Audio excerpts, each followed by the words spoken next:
আসসালামু আলাইকুম সবাইকে। সবাই কেমন আছেন? বাংলাদেশে যারা রয়েছেন সকল বাংলাদেশী আমার ভাই এবং আমি সবাইকে ভালোবাসি এবং পরিবারের একজন সদস্যের মতো আপনজন মনে করি। কিন্তু দুঃখজনক ব্যাপার হচ্ছে বাংলাদেশে কিছু উগ্রবাদপন্থী রয়েছেন যারা এই মুহূর্তে বা বিভিন্ন সময় খুব বাজেভাবে মন্তব্য করেন যে বাংলাদেশ ভারতের সেভেন সিস্টার খেয়ে দিবে। বাংলাদেশ ভারতের সাথে যুদ্ধে বিজয় লাভ করবে।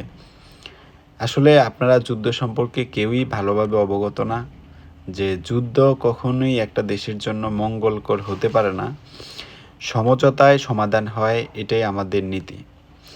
আপনার যদি মনে হয় ভারত বাংলাদেশ থেকে বিভিন্ন সময়ে সুবিধা গ্রহণ করছে, এর বিনিময়ে বাংলাদেশ ভারত থেকে কিছুই পাচ্ছে না, তাহলে উক্ত বিষয়গুলো আপনি আলোচনা সাপেক্ষে সমাধান করতে পারেন। এটা হবে আপনার দায়িত্ববোধ। যদি আপনি মনে করেন যে বাংলাদেশের সামরিক শক্তি দ্বারা, বাংলাদেশের জনগণ দ্বারা আপনি ভারত দখল করবেন অথবা ভারতকে ক্ষতিগ্রস্ত করবেন, এটা আসলে সুস্থ মস্তিষ্কের মানুষের চিন্তাভাবনা হতে পারে না।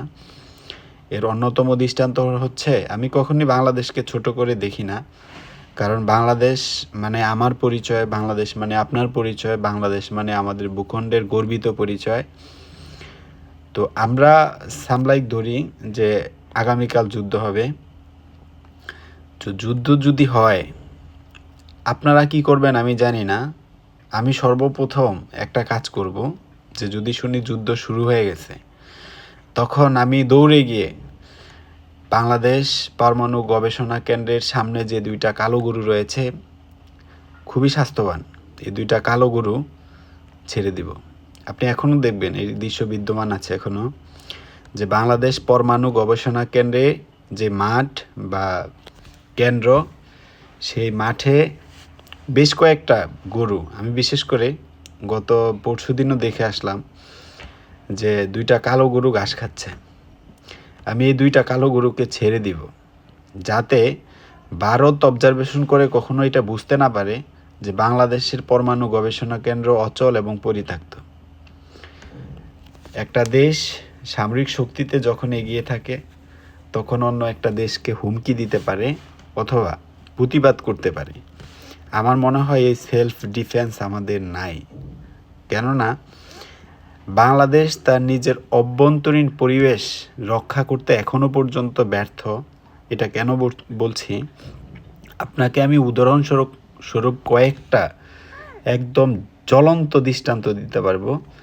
এটা হচ্ছে বাংলাদেশে অহরহ খুন হচ্ছে, গুম হচ্ছে, সব কিছু হচ্ছে, কিন্তু বিচার কার্য তো হচ্ছে না।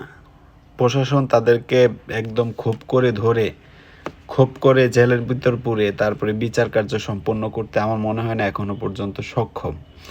পুরো বাংলাদেশের প্রত্যেকটা নাগরিক, আমি এভরিওয়ান বলবো, হাদি হত্যার বিচার চেয়েছে, সম্পন্ন করতে সক্ষম হননি। এটা আমাদের দেশের ব্যর্থতা, প্রশাসনের ব্যর্থতা।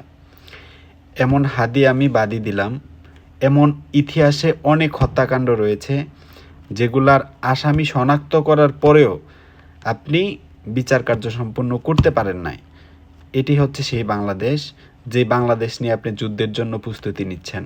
এটি হচ্ছে সেই বাংলাদেশ যেখানে মানুষ দর্শন করে, হত্যা করে, শিশুকে মেরে বস্তা ভরে তারপর আপনার গৃহে ফেলে দেয়, ডোবায় ফেলে দেয়। আপনি কি করেন? আন্দোলন করেন, মানববন্ধন করেন, কিন্তু মানবতাই তো নাই সেখানে। মানববন্ধন করে কি লাভ হবে? আপনি কয়টা বিচার কার্য সম্পূর্ণ করতে পারবেন মানববন্ধন করে? আমাদের ন্যায় বিচারের জন্য যদি আমাদের মানববন্ধনই করতে হয়, তাহলে আগে মানবিকতাকে প্রতিষ্ঠিত করেন, তারপর আমরা সামরিক শক্তি নিয়ে চিন্তা করব। আমাদের সর্বপ্রথম মানুষের পরিচয় দিতে হবে, তারপর মনুষ্যত্ব বোধ রক্ষার্থে আমরা যুদ্ধে যাব, অবশ্যই যাব। আপনি যাবেন, আপনার সঙ্গে আমিও যাব। আমি এটাকে সমর্থন করি যে আমাদের উপর যখন অন্যায় অত্যাচার হবে, নির্যাতন হবে, আমরা সবাই একত্রিত হব। কিন্তু আপনি নিজের স্বার্থের ক্ষেত্রে স্বার্থ হাসিলের জন্য আপনার ক্রোধকে বাস্তবে রূপান্তর করার জন্য আপনি এক দেশের হয়ে অন্য দেশে যুদ্ধ করতে যাবেন। এই প্রতিভা, এই ত্যাগ, এই আত্মশক্তির আপনার মধ্যে বিদ্যমান, কিন্তু অহরহ যে অন্যায়গুলো হচ্ছে দৃশ্যমান, আপনার পাশের ভাই, আপনার আপন ভাই, আপনার প্রতিবেশী, আপনার দেশের প্রতি, সেটা নিয়ে তো আপনার বিবেচ্য বোধ হচ্ছে না।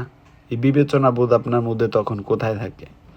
আপনি যুদ্ধের জন্য প্রস্তুতি নিতে চান, নিতে পারেন, আপনার মধ্যে এই উদীয়মান প্রতিভা রয়েছে, কিন্তু এত এত অন্যায় হচ্ছে সেটা নিয়ে আপনার মুখ খুলতে কেন দ্বিধা হচ্ছে?